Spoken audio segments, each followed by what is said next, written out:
మీ అందరికీ నా హృదయపూర్వకమైనందున ఈ రాత్రి మరొక శ్రేష్టమైన సంగతిని ధ్యానం చేసుకుందాం.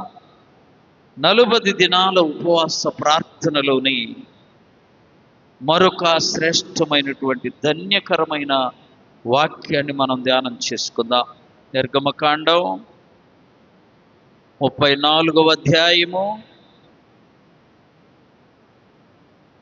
28వ వచనం నేను చదువుతాను, నాతో కలిసి అందరూ బిగ్గరగా చెప్పండి. అతడు 40 రేయింబగళ్ళు యెహోవాతో కూడా అక్కడ ఉండెను.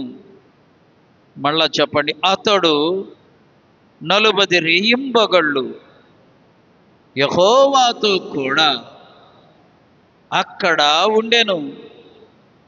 అతడు భోజనము చేయలేదు, నీళ్లు త్రాగలేదు.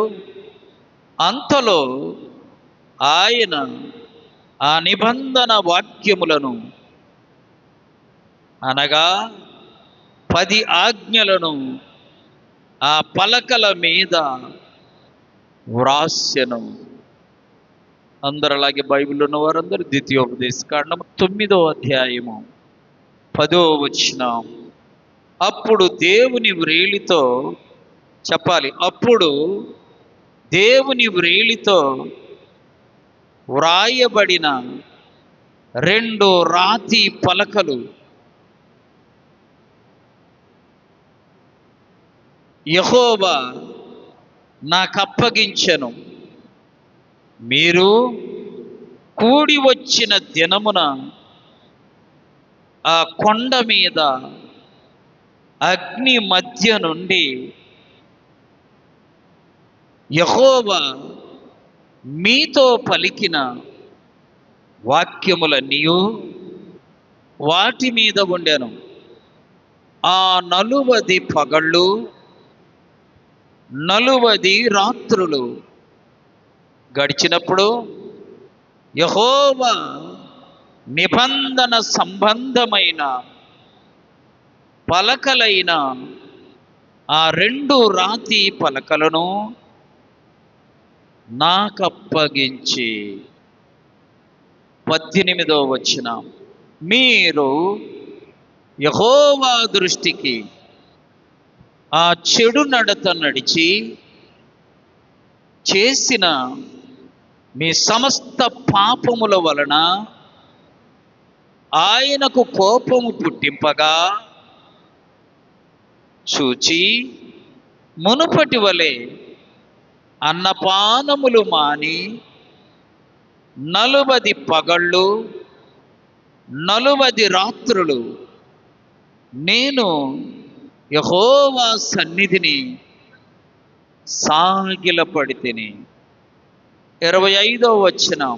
కాగా నేను మునుపు సాగిలపడినట్లు యెహోవా సన్నిధిని 40 పగళ్ళు 40 రాత్రులు సాగిలపడితిని.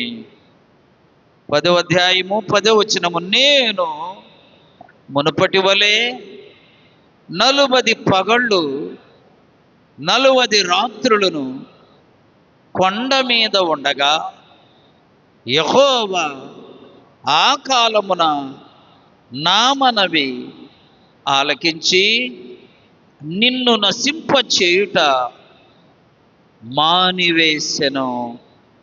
దేవుడి వాక్యము ద్వారా మనందరితో మాట్లాడునుగాక. లెక్క పెట్టారా ఎన్ని వచ్చినాయి? అసలు మాకు ఏం అవసరమయ్యి అంటారా? అదేనా మీ ప్రశ్న? ఎన్ని మార్లు? 5 మార్లు కదా. ఇది లైవ్ పోతుంది దేశమంతా. ఏన బట్టి ఇదేనాలుందే వాళ్ళంతా పనికిరాని వాళ్ళు అనుకుంటారు మీరు జవాబు చెప్పకపోతే. అర్థమైందా? 5 మార్లు వ్రాయబడింది. మోషే గారు 40 దినాలు ఉపవాసం ఉండి ప్రార్థించిన సంగతి. బైబిల్లో ఒక మారు ఒక విషయం రాయడం గొప్ప విషయం. 2 మార్లు వ్రాయడము ఇంకా గొప్ప విషయం. 3 మార్లు వ్రాయడము ఇంకా, ఇప్పుడు ఎన్ని మార్లు రాయబడింది? ఇంకా గొప్ప విషయం.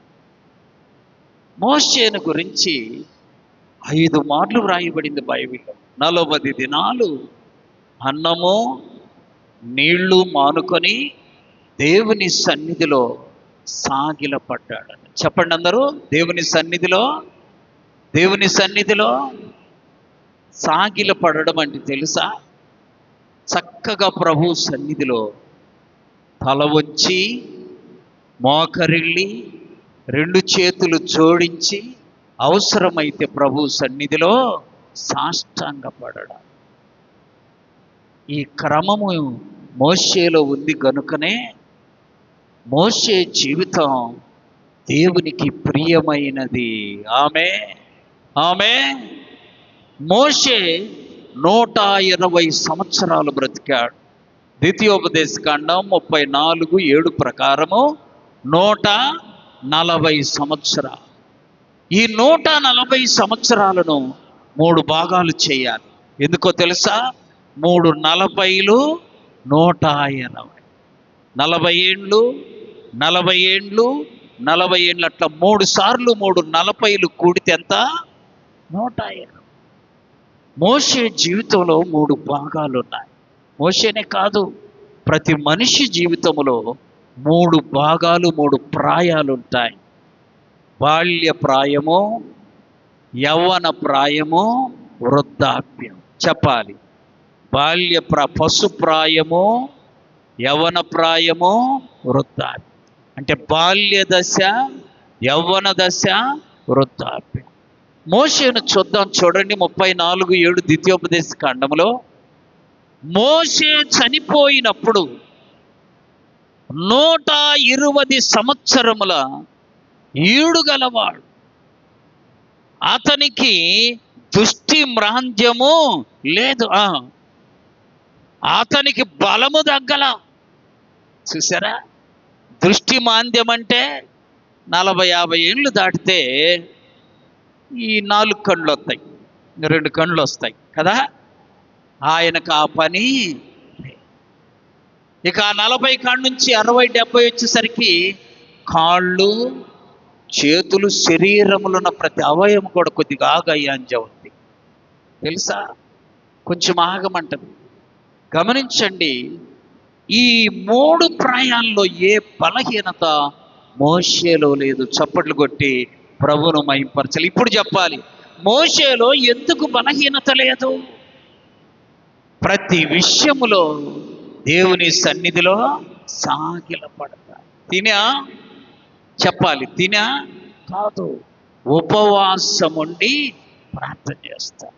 ప్రియులరా, మోషే యొక్క 120 సంవత్సరాలు 3 భాగాలని చెప్పాను కదా. మొదటి 40 సంవత్సరాలు రాజభవనంలో పెరిగాడు. ఎక్కడ? రాజభవనములో పెరిగాడంటే ఏ కొరత లేదు. మిగిలిన 40 సంవత్సరాలు అరణ్యములో గొర్రెలను కాశాడు. మిగిలిన 40 సంవత్సరాలు ఇశ్రాయేలీయులను నడిపించాడు. గుర్తుపెట్టుకోండి, రాజభవనములో పెరిగిన వ్యక్తి గొర్రెలను కాయటం కష్టం. గుర్తుపెట్టుకోవాలి. రాజభవనములో పెరిగాడు 40 ఏళ్ళు. ఆ తర్వాత గొర్రెలను అరణ్యములో కాస్తున్నాడు. రాజభవనములో పెరిగిన వ్యక్తి గొర్రెలను కాయడము కష్టం. గొర్రెలను కాసిన వ్యక్తి రాజభవనములో బ్రతకగలడు. రాజభవనములో బ్రతికిన వ్యక్తి అరణ్యములో బ్రతకటము సాధ్యము. అర్థమైందా? అయితే మోషే అన్నిటికీ సరిపోయిన వాడు. చప్పట్లు కొట్టి ప్రభువును మహింపరచాలి.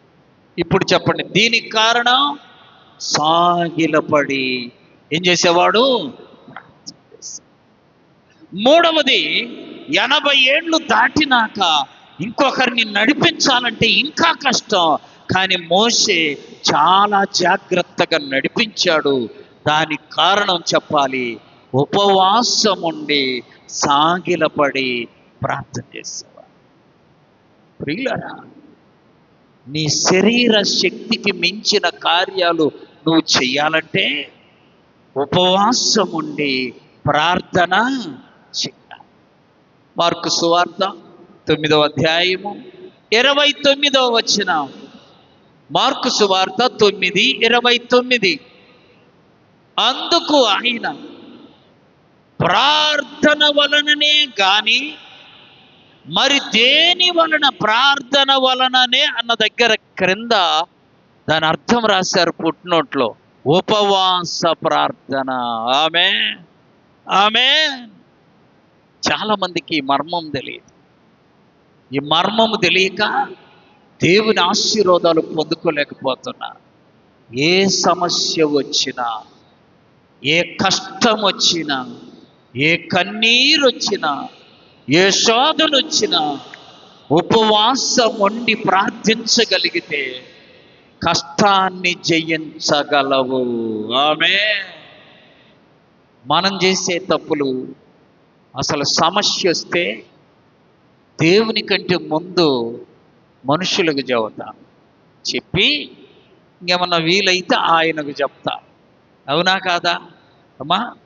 ఖచ్చితంగా మనం చేసే పని అది. మోషే అలా చేసిన వాడు కాదు. మోషే జీవితంలో 3 భాగాలు చూసాం కదా. ఏ భాగములో ఫెయిల్ అయింది లేదు, ఓడిపోయింది లేదు. ఎందుకని?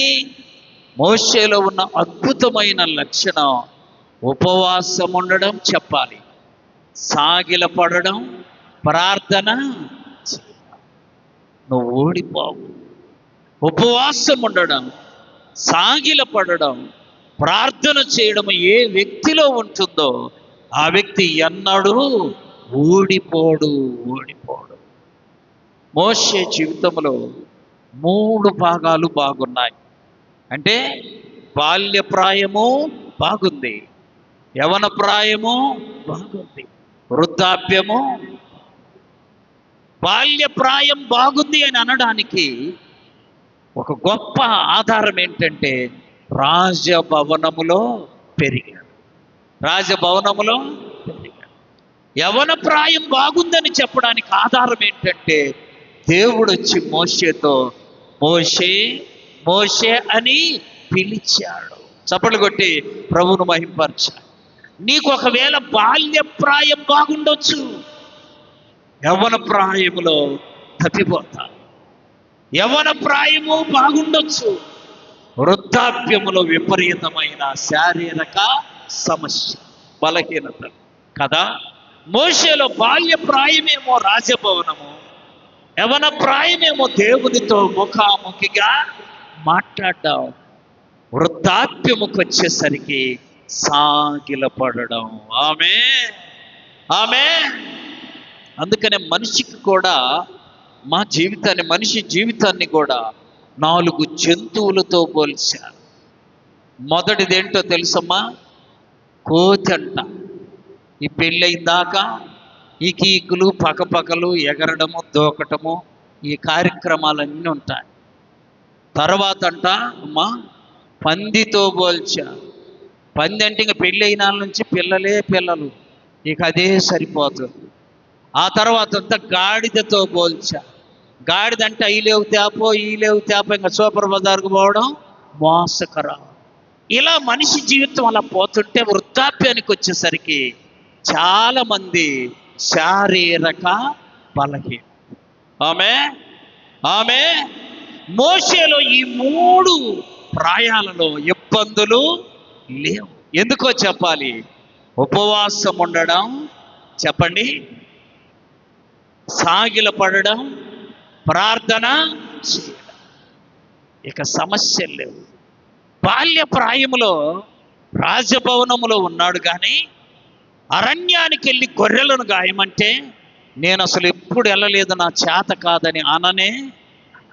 అందుకనే మనిషి దేవుడు ఎక్కడికి నడిపిస్తే అక్కడికి మనము నడిచి వెళ్ళాలి. మనిషి దేవుడు ఎక్కడికి నడిపిస్తే అక్కడికి వెళ్ళాలి. ఏ త్రోవలో నడవమంటే ఆ త్రోవలో నడవాలి. కొన్నిసార్లు రాజమార్గం, కొన్నిసార్లు గాఢాంధకారపు లోయ మార్గం, కొన్ని మార్లు అరణ్యములో నడవాలి. దేనికైనా దేవుడు తోడుంటే అన్ని మార్గాలు నీకు క్షేమంగా ఉంటాయి. చప్పట్లు కొట్టి ప్రభును మహిమపరచాలి. మోషే జీవితం ఈ 3 భాగాల్లో కూడా పరిమళించడానికి కారణం, ఏకైక కారణం, ఉపవాసం ఉండడం, సాగిలపడడం. చెప్పాలి, కొంతమంది నోర్లు తెరవట్ల. ఉపవాసం ఉండడం, సాగిలపడడం, ప్రార్థన చేయడం. అయిపోయిందా? మోషే ఎక్కడికన్నా వెళ్ళి ఎవరితోనన్నా ఏమైనా చెప్పినట్టు బైబిల్లో లేని దేవునితోనే మాట్లాడాడు. దేవునితోనే మాట్లాడాడు. అలాగే 5 మార్లు చూసాం బైబిల్లో మోషే 40 దినాలు ఉపవాసం ఉండి దేవుని సన్నిధిలో సాగిలపడ్డాడు అని కదా. నీవు సంవత్సరానికి ఎన్ని మార్లు ఉంటున్నావు? మా అయ్యా నువ్వు చెప్పావని ఇప్పుడు ఉంటున్నాం, మాకేం పని అంటారు కదా. ఖచ్చితంగా పాత నిబంధన కాలంలో వారానికి 2 మార్లు ఉపవాసము. వారానికి ఎన్ని బియ్యం మిగులుతాయి మా? ఎన్ని ఆకుకూరలు మిగులుతాయి? అందరం ఈ పని చేస్తే. ఒక ఆయనకి ఇంత పొట్టు వస్తే డాక్టర్ కాడికి పోతే డాక్టర్ అన్నాడంట, అయ్యా ఎన్ని మేకలు తిన్నావు, ఇంత ముందుకు వచ్చింది, ఎన్ని కోళ్ళ తిన్నావు, ఎంత ముందుకు వచ్చింది అని అడిగాడు. వీడు కాస్త తెలివి కల్లోడు వాడన్నాడంట, నీ పొట్ట కూడా అటు ఇటుగా నా అంతుందయ్యా, నువ్వెన్ని తిన్నావో వాటికంటే కొంచెం తక్కువ. గుర్తుపెట్టుకో, ప్రభు యొక్క బిడ్డలమైన మనం ఉపవాసము ఉపవాసము ఉపవాసం నీ జీవితము జయము జయము జయమంట. మోషే అద్భుతమైన జయం పొందడానికి రెండో కారణం ఏమీ లేదు, ఒకే ఒకటి, ఉపవాసం ఉండడం, సాగిలపడడం. మీరు ఇంటికి వెళ్ళి నాకు చదవండి, చదవబడిన 5 వాక్యాలలో మోకరిల్లని ఉంది. ఆమె ఎలా ఉంది? మోకరిల్లి సాగిలపడి ఉపవాసం ఉండి ప్రార్థన చేస్తారు. అది కూడా 10, 20, 30 కాదు, ఎన్ని? 40 దినాలు. చెప్పండి, ఎన్ని దినాలు? 40 దినాలు. కాబట్టి మోషే జీవితంలోని 40 దినాలు ఉపవాస ప్రార్థన మోషేను ఎక్కడికి చేర్చిందో 3 మాటలు మనం ధ్యానం చేసుకుందాం. చూడండి, దేవుని యొక్క పరిశుద్ధ గ్రంథంలో సంఖ్యాకాండం 12వ అధ్యాయము. సంఖ్యాకాండము 12వ అధ్యాయము. అందరూ బైబిల్లో ఉన్నవారు అందరూ తీయాలి. సంఖ్యాకాండము 12వ అధ్యాయము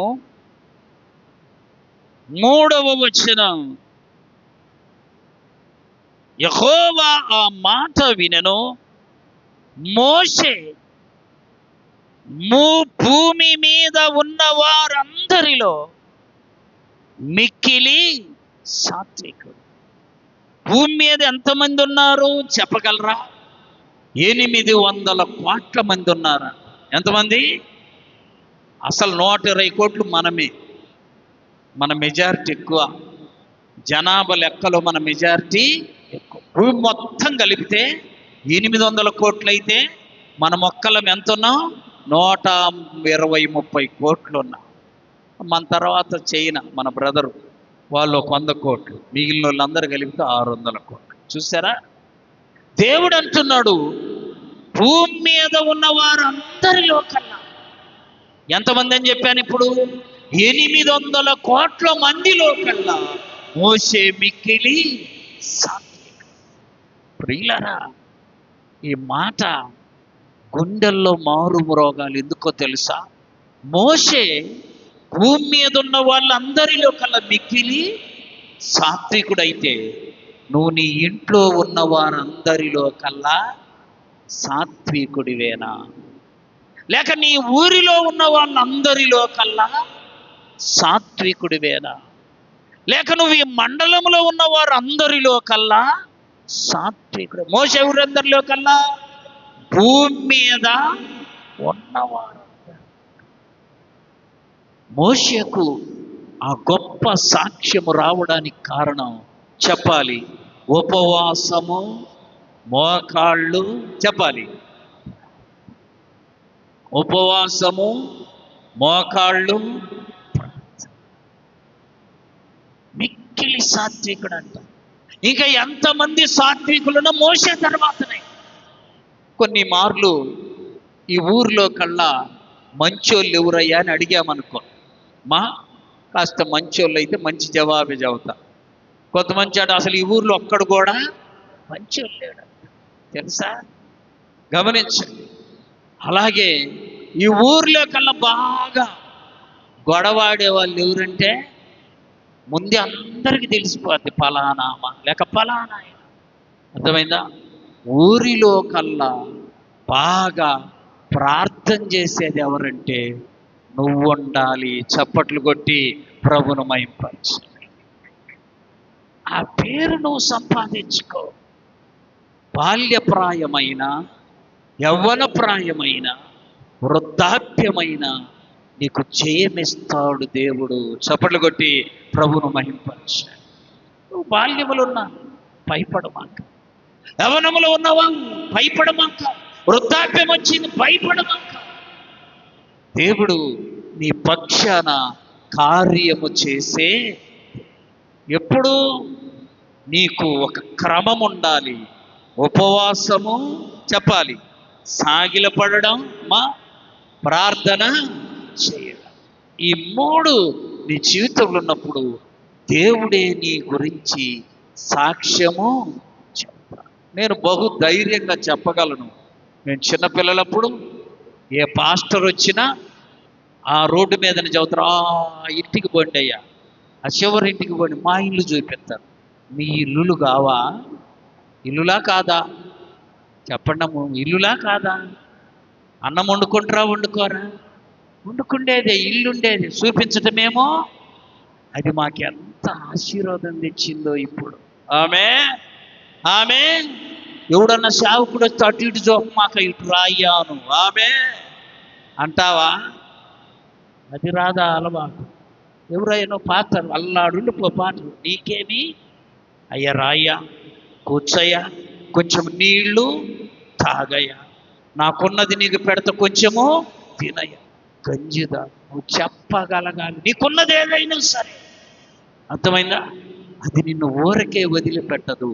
నీ కుటుంబాన్ని పచ్చగా ఉండేలా దీవిస్తుంది. చప్పట్లు కొట్టి ప్రభువును మహింపరచు. సేవకుడు వస్తే ఏం చేయాలి చెప్పాలి? ఇంటికి రాయ. అమ్మా ఎవరో పాస్టర్ తర్వాత బదులయ్యి ముందు మా ఇంటికి అంటారా? రేపు పొద్దున ఒక పాస్టర్ని పంపుతా. ఇప్పుడు ఎక్కువ మంది ఉన్నారు పాస్టర్లు, ఏడబడితాడా ఎక్కువ మంది ఉన్నారు. ఒకరినో ఇద్దరిని పంపుతా. మొదటింటోళ్ళు, రెండింటోళ్ళు అందరూ కూడా ఏం చేయాలి? అయ్యా మా ఇంటికి ముందు అంత ప్రార్థన చేయ అని నీళ్లు తాగు. అది నిన్ను ఊరకే ఉంచదు.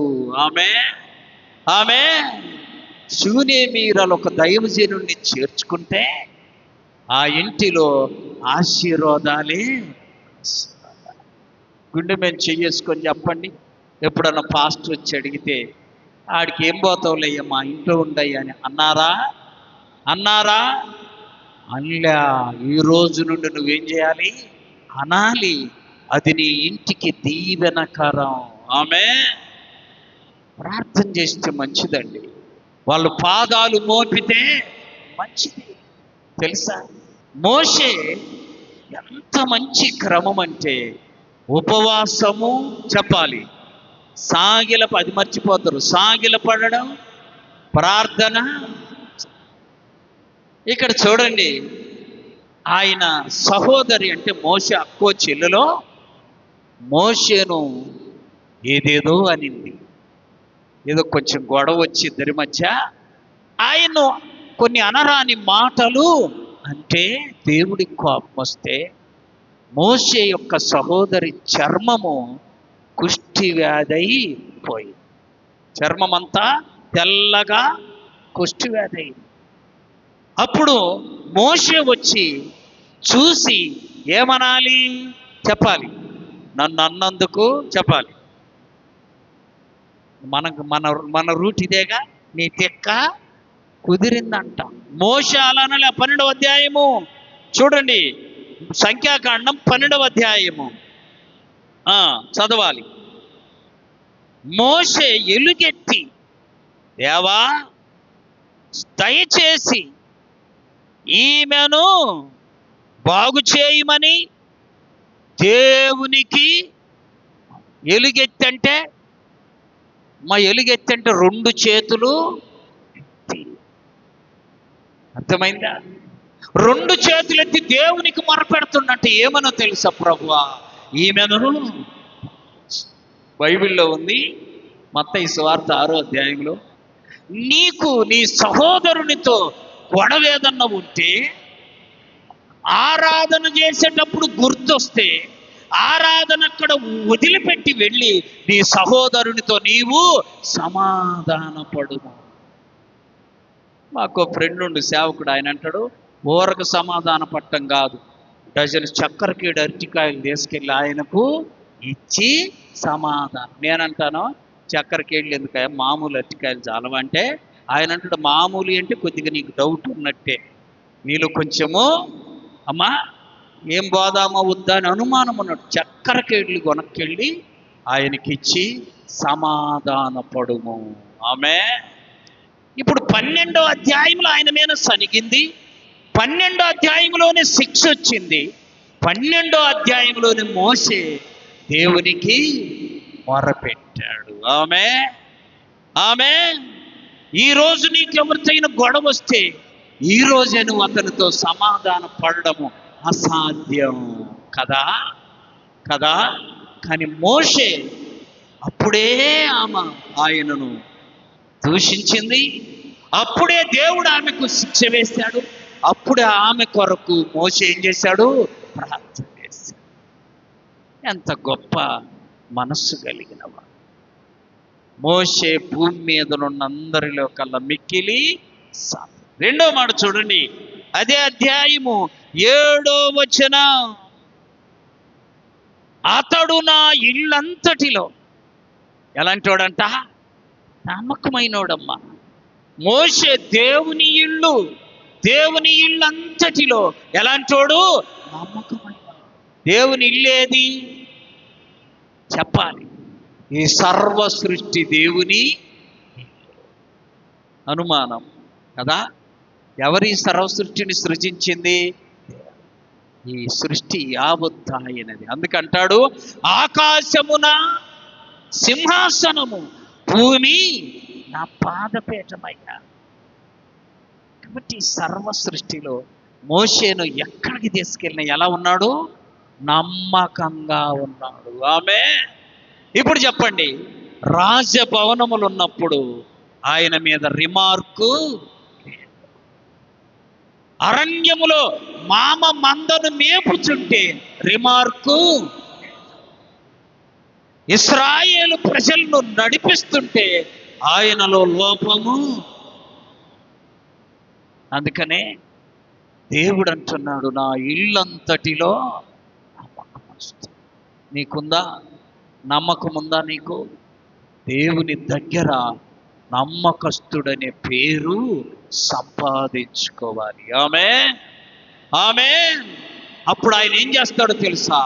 బలా నమ్మకమైన మంచి దాసుడా, ఈ కొంచెములో నమ్మకంగా ఉన్నావు, ఇంకా దీనంతటి మీద నీవు నమ్మకంగా. కొంచెం అందుకనే దేవుడు మొదట కొద్దిగిచ్చి చూస్తాడు. ఎంత? దాంట్లో నమ్మకంగా ఉంటే చెప్పాలి. ఇప్పుడు చూడండి, యోబు గ్రంథం 8వ అధ్యాయము చదవాలి. మొదట కొద్దిగా ఉండెను, 7వ వచనం, అప్పుడు నీ స్థితి మొదట కొద్దిగా ఉండినను తుదకు నీవు మహాభివృద్ధి. కొంతమంది అట్టోడు తెలుసా? మొదట ఎంత, తర్వాత అట్టుండకూడదు, మొదట కొద్దిగా. నమ్మకత్వాన్ని చూస్తాడు దేవుడు. తర్వాత మహాభివృద్ధిలోకి తెస్తాడు. ఆమె ఒక వ్యక్తి, ఒక మంచి బిలీవర్ అయిన విశ్వాస అయిన అధికారి దగ్గర పని చేస్తున్నాడంట, వాచ్మెన్. వాచ్మెన్ ఎక్కడుంటాడు? బలి చెప్పిన గేటు కాడు ఉంటాడు. వాచ్మెన్ ఉండేది ఆడ గేటు దగ్గర, కాపలా కాసేది అక్కడే, ఒకవేళ తినేది అక్కడే, పడుకునేది కూడా అక్కడే ఉండాలి, గేటు దగ్గరే పడుకోవచ్చు. చూసారా, ఈ అధికారికి అతని మీద బాగా ప్రేమ పుట్టి కొద్ది రోజులు కన్నాడంటయ్యా, నువ్వు చాలా నమ్మకంగా ఉన్నావు, నమ్మకంగా పని చేస్తున్నావు, కాపలా కాస్తున్నావు, నువ్వు ఇదిగో ఈ చిన్న మంచం వేసుకొని గేటు దగ్గర పడుకో, ఎప్పటిదాకా కింద పడుకున్నావు, ఇప్పుడు నీవు మంచం మీద పడుకో అనగానే, వినండి, మంచం మీద పడుకున్నాడు. నా యజమానుడు ఎంత మంచోడు అనుకున్నాడు. అర్థమైందా? ప్రార్థన కూడా మంచం మేము చేస్తాం. ఎక్కడ చేస్తుండో మంచమిత్తే మనోళ్ళు మంచమే, ఇంకా కంచమిత్తే కంచం. చూసారా, ఈయనకు బాధ వేసిందంట. ఎవరికి? అధికారికి, యజమానుడికి బాధ వేసి, అయ్యయ్యో ఎంత తప్పు చేశానా, కింద ఉన్నప్పుడు ప్రార్థన ఏడు చేసేవాడు, మంచం ఇస్తే పాపం పుణ్యమని, కింద పడుకోలేడని మంచం ఇస్తే ఏం చేస్తాడు? మంచం మీదనే. ఈయనలో దేవుడు ఆత్మ తెలియజేస్తుందంట, చిన్న పెట్టి అయ్యా. ఏంటిది? పెట్టి. ప్రభువా, అతనికి చిన్న మంచం ఇస్తేనే కింద మోకరిల్లడంలా, పెట్టిస్తేట నేను చెప్తున్నాను నువ్వు అన్నాడు. దేవుడు ఏం చెబుతుంది? చెయ్యాలి. చిన్న బెడ్ తెచ్చి, చెయ్యా, మంచం మీద చిన్న దుప్పటితో వద్దు, ఈ బెడ్ వేసుకొని పడుకోమంటే బెడ్ మీద ప్రార్థన చేస్తున్నాడు. చూసారా, బెడ్ మీద ప్రార్థన చేస్తున్నాడు. దేవుడు అన్నాడంట, అయ్యా చూసావా, మనిషిని హెచ్చిస్తుంటే వాళ్ళు ఇంకా హెచ్చించుకుంటున్నారు, తగ్గించుకునే మనసు చాలామందికి తెలియదు. అమ్మా, అలా వాళ్ళలాగలేమే, వీళ్ళలాగా, అసలు నీ ఆళ్ళు ఉండి చాలు, దేవుడికి ఎంతో సంతోషం. ఎవరెవరినో చూసుకొని హెచ్చించుకుంటారు, తప్పది. ప్రభు నిన్ను ఎక్కడ ఉంచితే అక్కడే ఉండవు, అక్కడే దేవుడు నిన్ను ఆశీర్వదిస్తాడు. ఎక్కడో కాదు, దొనకొండలో జరిగింది చెప్తున్నా, వినండి. ఎక్కడండి చెప్పాలా? దొనకొండ తెలియని వాళ్ళు ఉండరాయుడా? ఎవ్వరు లేరు, అందరికీ తెలుసా అండి? 3 అన్నల దమ్ములైతే వాళ్ళల్లో పెద్ద ఆయనంటే ఇద్దరికి గౌరవం, మిగిలిన ఇద్దరికి గౌరవం. బాగా పంపకాలు చేయాల్సి వచ్చేసరికి మెయిన్ రోడ్డు మీద ఒక ఇల్లు ఉంది, వెనకాల 2 ఇల్లులు ఉన్నాయి కదా. ఈ పెద్ద ఆయన వాళ్ళిద్దరు ఇళ్ళని, ఈ పెద్ద ఆయన బాగా విధేయులుగా ఉంటున్నారని గుర్తెరిగి వాళ్ళకు చాలా నమ్మకంగా సహాయము చేయాలి. ఆమె నిన్నెవరన్నా గౌరవిస్తే వాళ్ళకు నువ్వు నమ్మకంగా సహాయము చేయాలి, కానీ కీడు. ఏనేం చేశాడంటే, పెద్దవాళ్ళు ఎప్పుడు కూడా కోరుకోమనాలి, ముందు వాళ్ళు కోరుకోకూడదు. అర్థమైందా? మిగిలిన ఇద్దరికి ఏం చెప్పాలి? అయ్యా మీకు ఏం కావాలో. అబ్రహాము, లోతు వీళ్ళిద్దరు బాగా పంపకాలు చేసుకునేటప్పుడు అబ్రహాము లోతు తన్నాడయ్యా, నీకే దిక్కు కావాలో కోరుకో, నువ్వు కోరుకున్న తర్వాత నేను. ఇంకా వివరంగా చెప్పాడు, నువ్వు తూర్పుకి వెళితే నేను పడమటకి, నీవు ఉత్తరం వెళితే నేను దక్షిణ. ఇది పెద్దోళ్ళు చేయాలి. ఏనేం చేసిందంటే, అయ్యా మన 3 ఇళ్ళు పంచుకోవాలి కదా, నేను చీట్లు వేస్తాను, ఏంటి లాట్ వేస్తాను, ఎవరికి వస్తే వాళ్ళము దాని ప్రకారము మెయిన్ రోడ్డుది అవి వెనకాల పంచుకుందామని చెప్పి మెయిన్ రోడ్డు చీటీ రాసి దానికి చిన్న గుర్తు పెట్టుకొని మిగిలిన 2 చీటీలు మామూలుగా చేసి దాంట్లేసి పెద్దోని కదా నేను ముందు తీసుకుంటానని మెయిన్ రోడ్డుది చెప్పాలి. ఇది సీరియస్ మ్యాటరు. ఎక్కడో కాదు, చెప్పండి ఎక్కడ? దొనకొండలో. గుర్తుపెట్టింది తీసేసుకున్నాను. తీసుకొని నాకు మెయిన్ రోడ్ అన్నాడు. పాప వీళ్ళు ఆయన మాట వినేవాళ్ళు, విధేయత చూపేవాళ్ళు. సరేలే అన్నారు. వీళ్ళిద్దరు చెరొకటి పంచుకున్నారు. అయిపోయిందా? ఇదంతా ఎవరు చూశారో చెప్పాలి. భలే చెప్పారు, చాలా వందనాలు. ఆయనతో మాకేందయ్యా, నేను చూసిన పక్కింటోడు ఇయ్యొద్దు. ఎవరు చూశారో చూసి ఆయన ఏం చేశాడంటే అతి త్వరలో ఈయన పైకి పోయాడు. అతి త్వరలో పైకి. ఈ అక్రమంగా తీసుకున్న ఇంట్లో ఎక్కువ రోజులు ఉండాల. ఈయన పోయిన కొద్ది రోజులకు భార్య కూడా, పిల్లలు అసలే. చూసారా అమ్మా, నువ్వు అనుకుంటున్నావు తెలివితో చేశానని. జాగ్రత్త, ఆయన పైనుండి ఏం చేస్తున్నాడు? చదవండి ఈ మాట, సామెతల గ్రంథం 15వ అధ్యాయం 3వ వచనం. సామెతలు 15:3. దేవుని కన్నులు ఎక్కడున్నాయంట? చదువుతారేమో చూడండి, చెప్పాలి. ప్రతి స్థలము మీద ఉండెను, చెడ్డవారిని మంచివారిని అవి చూస్తా ఉన్నాయి. ఎవరెవరిని? చెడ్డోళ్ళ తెంపని ఆయనకు. ఎంత చెడుతో కూడా ఆయన చెడ్డవారిని మంచివారిని ఆయన చూస్తా. జాగ్రత్త. గలతీయులకు రాసిన పత్రిక 6వ అధ్యాయం 7వ వచనం. మోసపోకుడి, దేవుడు వెక్కిరించబడడు. మనుషుడు ఏమి విత్తితే ఆ పంటనే. అద్భుత. చూసారా?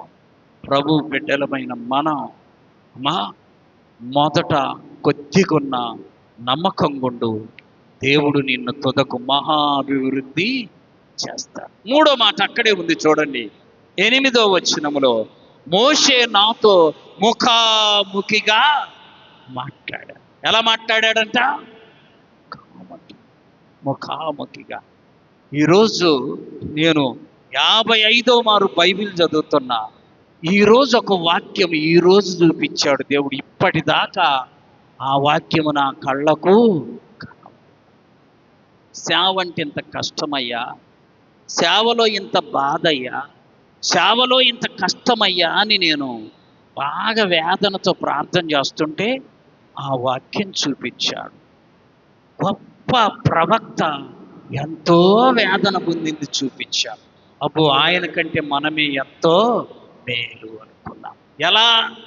ఒక ప్రవక్త 390 రోజులు ఒకవైపే పడుకోవాలని తాడు పెట్టి దేవుడు కట్టేశాడు. ఎన్ని రోజులు? 390 రోజులు. సంవత్సరానికి రోజులు ఎన్నో తెలుసా? 365 రోజులు. ఈయన ఎన్ని రోజులు పడుకుడు ఒకే వైపు? 300. నువ్వు చూసావు ఎప్పుడన్నా బైబిల్లో మాట? నేను చాన్సార్లు చదివిన, నా కళ్ళకు ఈరోజు కనబడింది. అప్పుడు అనుకో, అమ్మో, ఆయనకి అంత పరీక్ష పెడితే దేవుడు మనకు కూడా పరీక్షలు పెడతాడు. ఎడమ వైపు తిరిగి 40 దినాలు పడుకోమన్నా. ఎడమ వైపేమో 390, కుడి వైపేమో 40 రోజులు. చూసా? నువ్వు ఒకవైపు ఎన్ని రోజులు పడుకుంటావు? చెప్పండి అమ్మా, ఇదేం కొత్త ప్రశ్న కాదు కదా. ఇటువైపు తిరిగి ఎంతసేపు పడుకుంటావు? ఎన్ని రోజులు? రోజులు పడుకుంటాడు 1 గంట, లేదా మళ్ళా ఇటు తిరుగుతాం, ఇటు 2 గంటలు, మళ్ళా మొత్తానికి 7-8 గంటలకు లేచి వెళ్ళిపోతాం, పడుకోలే కదా. ఎహెజ్కేలు అనే ప్రవక్తను దేవుడు 390 రోజులు ఎడమ ప్రక్కనే పడుకో, మధ్యలో లేస్తాడని ఏం చేశాడో తెలుసు, తాడు పెట్టి కట్టాడంట. చూడండి బైబిల్లో మాట.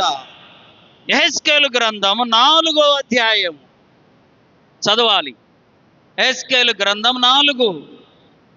మరియు నీవు ఎడమ ప్రక్కన పండుకొని ఉండి ఇశ్రాయేలు వారి దోషమును దాని మీద మోపవలెను. ఎన్ని దినములు నీవు ఆ తట్టు పండుకొందువో అన్ని దినములు నీవు వారి దోషమును నీవు భరిస్తావు. ఇశ్రాయేలు వారి దోషమును నీవు భరించున్నట్లుగా వారు చేసిన సంవత్సరముల లెక్క చొప్పున నీవు 390 దినములు నిర్ణయించి ఉన్నాను. చూసారా అమ్మా, చూసారా ఎంత భయంకరమైనటువంటి పరీక్ష ఇది. ఎన్ని రోజులంట? ఒకళ్ళు పండుకొని రేపు పొద్దున్న నేను వచ్చినాక ఈ చర్చిలో పండుకున్నట్టు కదలకుండా పడుకోలేము కదా. దేవుని పరీక్షలు అంత కష్టంగా ఉంటాయి. ఆమె ఇంకో ఉదాహరణ చెప్పనా? ఒక హాస్పిటల్లో ఉద్యోగం చేయాలంటే అందరూ ఒకే డ్రెస్సు. ఎవరన్నా డ్రెస్ వేయకపోతే అక్కడున్న లోపలికి పనికి మాలిన ఒక హాస్పిటల్కే బతుకోలం చంపడం సంచోలం బతికించే హాస్పిటల్కే ఇంత కండిషన్ ఉంటే నిత్యము ప్రభువుతో ఉండే పరలోకములో చేరాలంటే ఇలాంటి పరీక్షలను మనము ఎదుర్కోవాలి. ఆమె ఆమె ఎంత ఆశ్చర్యమోచాడు. తర్వాత మాట ఉంది, నీవు కుడి ప్రక్కన పండుకొని ఉండి ఎంత ఈ 40 అనే సంఖ్య ఎతుకుతా ఉంటే ఈ వాక్యం బయటపడి. ప్రియులరా, యెహెజ్కేలుకు మామూలు పరీక్షలు కాదు. 24వ అధ్యాయంలో ఉంది, ఏమని తెలుసా? నరపుత్రుడా, నీ కంటికి ఇంపైన దానిని ఒక్క దెబ్బతో నేను నీ ఎదుట నుండి తీసివేస్తున్నా, నువ్వు ఆడవద్దు అంట. ఏంటది? ఉదయాన్నే ఆయన భార్య చనిపోతే దేవుడు ఏం చెప్పాడు? నువ్వు చెప్పాలా. ఎవరు ఆడవకుండా ఉంటారు? భార్య చనిపోతే ఆడవురా? ఈ మధ్య జెండు బాంబు పెట్టుకొని ఈడ్చోళ్ళు ఉండరు, అది వేరే విషయం. కానీ సహజంగా భార్య చనిపోతే భర్త ఏడుస్తాడు, భర్త చనిపోతే. కానీ యెహెజ్కేలుకు ఆ మాట చేయదు. నువ్వు ఆడవద్దు, వెళ్ళి వాక్యము చెప్పు. సేవకుడు అంటే ఏదో ఆయన పని బాగుంది, తెల్ల చొక్కా వేసుకొని తెల్ల ప్యాంట్ వేసుకొని వచ్చి ఏదో చెప్పిపోతుండ బాగుంది అనుకోమాక. భయంకరమైన పరీక్షల గుండా దేవుడు తన బిడ్డలందరినీ, మిమ్మల్నైనా నన్నైనా నడిపిస్తాడు. ఇందులో 40 దినాల ఉపవాసం అనేది మనలను ప్రకాశింపచేసింది. చివరి మాట చూడండి, దేవుని యొక్క పరిశుద్ధ గ్రంథం నిర్గమకాండం 34వ అధ్యాయము. నిర్గమకాండం 34వ అధ్యాయము 29వ వచనం. మోషే సీనాయి కొండ దిగుచుండగా 2 పలకలు మోషే చేతిలో ఉండెను. అతడు కొండ దిగుచుండగా ఆయన అతనితో మాట్లాడుచున్నప్పుడు ముఖం ఏం చేసిందంట? 40 దినాలు అన్నం తినలా, నీళ్లు త్రాగలా. ముఖం ఎట్టుండాలి? పేక్కపోయి ఉండాలి కదా, పాలిపోయి ఉండాలి. కానీ మోసే ముఖము, ఈ మర్మం తెలుసుకో, ఉపవాసం ఉండి ప్రార్థిస్తే నీవు ప్రకాశిస్తావు. ఆమె గొప్ప దైవజనుడు చెప్పాడు, ఎవరి మోకాళ్ళు నల్లబడతాయో వారి ముఖాలు ప్రకాశిస్తాయి. ఆమె నువ్వు ప్రకాశించాలంటే ఊరికే ప్రకాశించవు, నీ మోకాళ్ళు ఏమవ్వాలి? కాయలు. మోషే ముఖము ప్రకాశించింది. అందుకని మోషే జీవితంలో 40 దినాల ఉపవాసం చాలా ప్రాముఖ్యమైంది. ఆయనకు సమస్య వచ్చినా 40 దినాల ఉపవాసం, ఇశ్రాయేలీయులకు సమస్య వచ్చినా 40 దినాల ఉపవాసం, సొంత వాళ్ళకు సమస్య వచ్చినా 40 దినాల ఉపవాసం. మనం కూడా మనకు సమస్య వచ్చినా చెప్పాలి 40 దినాల ఉపవాసం. మన ఇంటి వాళ్ళకు సమస్య వచ్చినా 40 దినాల ఉపవాసం. అలాగే సంఘస్థులకు సమస్య వచ్చిన 40 దినాల అట్టి కృప దేవుడు మనందరికీ దయచేయునుగాక. మోకరించండి, ప్రార్థన చేసుకుందాం.